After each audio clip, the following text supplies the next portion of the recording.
An interesting thing about that is the reason why Saitama is so strong is because he surpassed his limit, which makes you think, well, doesn't that then make him a monster? Interesting. That gets into my other talking point that I was going to bring up. Yes. So Saitama is like a bad guy, right? Yeah. Yeah. He's like a guy, and he's not very heroic. Yeah. Yeah. When I was reading this, it occurred to me Saitama has more in common with Travis Bickle or that Joaquin Phoenix Joker. I keep bringing up Joker every one of these freaking episodes. I hate that movie.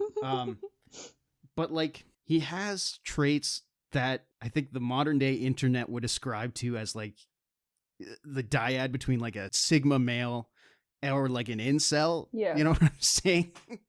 Yes. And I'm wondering, does that get elaborated on? Because that would be interesting. Like, I would actually want to see that, right? I'd just like to see that progression go through. But if he remains a flat character. So I reread a good deal of the series for this episode, and it was during that rereading that I thought, oh, wait, is Saitama the villain? Is he a monster?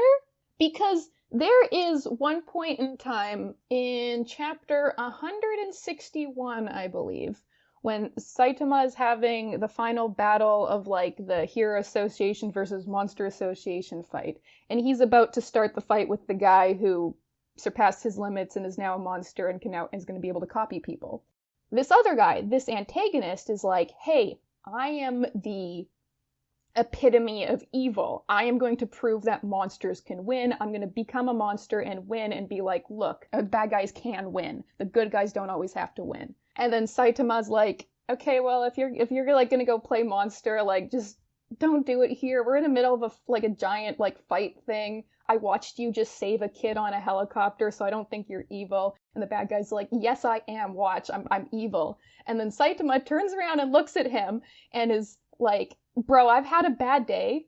And he says, I kind of feel like I'd rather just obliterate the whole planet. And the bad guy here is like, oh, sweet hell, did that guy this guy's probably evil, huh? And it's like, if this is setting up with Saitama ending up as the bad guy, I'm stoked for that.